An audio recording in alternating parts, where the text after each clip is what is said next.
Cinema ലോകവും പ്രേക്ഷകരുമെല്ലാം അക്ഷമയോടെ കാത്തിരിക്കുകയാണ് Stephen നെടുമ്പള്ളിയുടെ വരവിനായി. പ്രഖ്യാപന വേള മുതൽ തന്നെ വാർത്തകളിൽ നിറഞ്ഞു നിന്ന സിനിമയാണ് ലൂസിഫർ. കടുത്ത മോഹൻലാൽ ഫാൻ എന്ന നിലയിൽ താൻ കാണാൻ ആഗ്രഹിക്കുന്ന മോഹൻലാലിനെയാണ് ചിത്രത്തിൽ പൃഥ്വിരാജ് സൃഷ്ടിച്ചിരിക്കുന്നത്.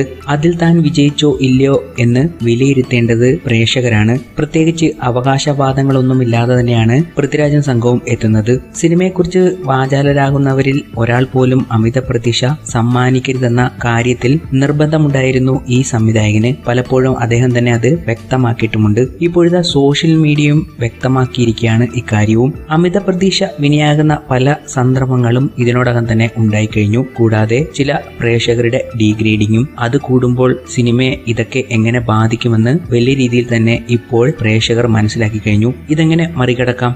സിനിമാ വ്യവസായത്തെ തന്നെ ഒന്നടങ്കം തകർക്കുന്നതിലേക്ക് നയിക്കുന്ന കാര്യങ്ങളാണ് ഇതൊക്കെ. മുൻവിധികളോടെയും അമിത പ്രതീക്ഷയോടെയും സമീപിച്ച സിനിമകൾക്ക് പലപ്പോഴും പരാജയം നേരിടേണ്ടി വരുന്നുണ്ട്. സോഷ്യൽ മീഡിയയിലൂടെ മറ്റുമായി ലഭിക്കുന്ന കാര്യങ്ങളും അണിയറ പ്രവർത്തകരുടെ സംസാരത്തിലൂടെയും ഒക്കെയായാണ് സിനിമയെക്കുറിച്ചുള്ള വിശേഷങ്ങൾ പുറത്തു വരുന്നത്. ലൊക്കേഷൻ ചിത്രങ്ങളും രസകരമായ സംഭവങ്ങളും ഒക്കെ നിമിഷ നേരം കൊണ്ടാണ് വൈറലായി മാറുന്നതും. VA ശ്രീകുമാർ മേനോൻ സംവിധാനം ചെയ്ത ഒടിയന് സംഭവിച്ചത് ലൂസിഫറിന് സംഭവിക്കാതിരിക്കട്ടെ എന്ന മുന്നറിയിപ്പുമായി എത്തിയിരിക്കുകയാണ് ആരാധകർ. പൃഥ്വിരാജിന്റെ പോസ്റ്റിന് താഴെയായി പലരും ഇത്തരത്തിലുള്ള കമന്റുകൾ പോസ്റ്റ് ചെയ്തിട്ടുള്ളത്. സംവിധായകന്റെ അവകാശവാദങ്ങളായിരുന്നു അമിത പ്രതീക്ഷയിലേക്ക് നയിച്ചത്. ഇതൊരു ചെറിയ സിനിമയാണെന്നും പ്രത്യേകിച്ചൊന്നുമില്ലെന്നും സാധാരണ സിനിമയാണെന്നുമായിരുന്നു മോഹൻലാൽ പറഞ്ഞത്. അതെങ്കിലും കേട്ടിരുന്നുവെങ്കിൽ ഇങ്ങനെ നിരാശപ്പെടേണ്ടി വരില്ലായിരുന്നു എന്നും ആരാധകർ പറഞ്ഞത്.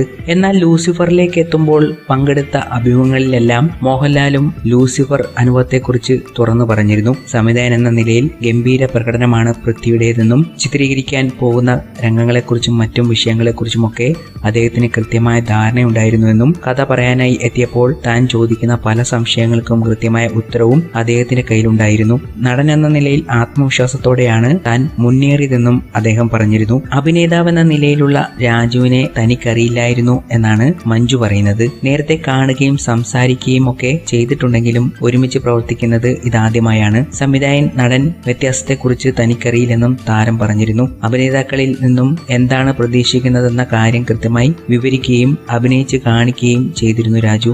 ഈ സിനിമയുടെ ഭാഗമാകാൻ കഴിഞ്ഞതിൽ സന്തോഷമുണ്ടെന്നും താനും റിലീസിനായി കാത്തിരിക്കുകയാണെന്നും താരം പറഞ്ഞിരുന്നു. 7th ഡേ മുതൽ തുടങ്ങിയ ബന്ധമാണ് പൃഥ്വിരാജും ടൊവിനോയും തമ്മിലുള്ളത്. എസ്രയും എന്ന് നിന്റെ മൊയ്തീനും ഒക്കെ മികച്ച വിജയമാണ് ഇവർ നേടിയത്. ഇതിന് പിന്നാലെയാണ് ലൂസിഫറിലേക്ക് ടൊവിനോ എത്തിയത്. സംവിധായകൻ എന്ന നിലയിൽ പൃഥ്വിക്ക് എല്ലാ കാര്യത്തെക്കുറിച്ചും അറിവുണ്ടായിരുന്നുവെന്നും ശരിക്കും അത്ഭുതപ്പെടുത്തിയെന്നുമായിരുന്നു ടൊവിനോയും പറഞ്ഞത്. മഞ്ജു വാര്യരുടെ സഹോദരനായാണ് സിനിമയിൽ ടൊവിനോ എത്തുന്നതും.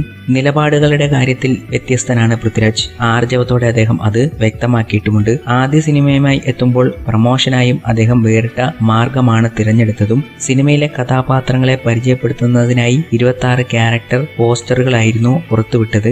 അവസാനത്തെ പോസ്റ്ററും പുറത്തുവിട്ടതിന് ശേഷമായിരുന്നു ട്രെയിലർ എത്തിയതും. എന്നാൽ റിലീസിന് 2 ദിവസം ശേഷിക്കെയാണ് 27ാമത്തെ കഥാപാത്രത്തെക്കുറിച്ചുള്ള രഹസ്യം പുറത്തുവിട്ടത്. പൃഥ്വി തന്നെ കഥാപാത്രമായി സിനിമയിലെത്തുന്നു. ഇതൊക്കെ സിനിമയുടെ അവകാശവാദങ്ങൾ കൂട്ടുകയാണ്. സിനിമയിൽ പലതും പ്രതീക്ഷിക്കുകയാണ് സിനിമാ പ്രേമികൾ. അപ്പോൾ നേരത്തെ പറഞ്ഞ അമിത പ്രതീക്ഷയും ഇതിൽ ചേർത്ത് വായിക്കണം. സിനിമയിലെ അഭിനേതാക്കളും സംവിധായകനും പ്രമോഷനിലൂടെ കാണിച്ച ഈ സംഭവങ്ങളുമൊക്കെ പ്രതീക്ഷകൾ കൂട്ടുകയാണ്. ഒരു അവകാശവാദവും ഇല്ല എന്ന് തന്നെയാണ് പൃഥ്വിയും സംഘവും പറയുന്നതും. എല്ലാ തരത്തിലുള്ള പ്രേക്ഷകർക്കും ആസ്വദിക്കാവുന്ന സിനിമയായിരിക്കും ഇതെന്നും അവരെല്ലാം പറഞ്ഞിരുന്നു. അലങ്കൃതയെയും സിനിമയ്ക്കായി കൊണ്ടുപോകാമെന്ന് പേരന്റിംഗ് ഹെൽപ്പോടുകൂടി കുട്ടികൾക്കും സിനിമ മനസ്സിലാകുമെന്നും അദ്ദേഹം പറഞ്ഞിരുന്നു. പ്രേക്ഷകരെ നിരാശപ്പെടുത്തില്ല, അങ്ങനെയാകാതിരിക്കട്ടെ എന്നായിരുന്നു മോഹൻലാലും പറഞ്ഞത്. ലൂസിഫറിനെ വരവേൽക്കാനുള്ള പ്രവർത്തനങ്ങൾ സജീവമായി കൊണ്ടിരിക്കുകയാണ്. ഇതിനിടയിൽ മുന്നറിയിപ്പുമായി ആരാധകരും എത്തിയത്. അമിത പ്രതീക്ഷയോടെ സിനിമയെ സമീപിക്കരുതെന്നും മോഹൻലാലിന്റെ മുൻ ചിത്രത്തിന് നേരിടേണ്ടി വന്ന ആ അവസ്ഥയിലേക്ക് ഈ സിനിമയെ എത്തിക്കരുതും എന്നുള്ള മുന്നറിയിപ്പുമായാണ് അവർ എത്തിയിരിക്കുന്നതും. ഈ മുന്നറിയിപ്പ് എല്ലാവരും സ്വീകരിക്കുക തന്നെ വേണം. സിനിമയ്ക്കെതിരായുള്ള ഡീഗ്രേഡിംഗ് നീക്കങ്ങളും സജീവമായി നടക്കുന്നുണ്ട്. നേരത്തെ ഇതിനുള്ള തെളിവുമായി സോഷ്യൽ മീഡിയയും എത്തിയിരുന്നു. അപ്പോൾ നമ്മൾ ശ്രദ്ധിക്കേണ്ടത് ഇത് മാത്രം, ഇത് ചെവിക്കൊള്ളാതിരിക്കുക. ഇതൊന്നും ശ്രദ്ധിക്കാതിരുന്നാൽ ലൂസിഫർ എന്ന സിനിമയോട് അടുക്കുമ്പോൾ നിങ്ങൾക്ക് സിനിമ തരാൻ പോകുന്നത് വേറിട്ട അനുഭവമായിരിക്കും. പ്രതീക്ഷകളെയും ഡീഗ്രേഡിങ്ങിനെയും കാറ്റിൽ പറത്തുക, സിനിമ ആസ്വദിക്കുക, നിങ്ങളുടെ അഭിപ്രായം പറയുക. സിനിമ മോശമാകില്ല എന്ന് 100% ഉറപ്പു നൽകാം.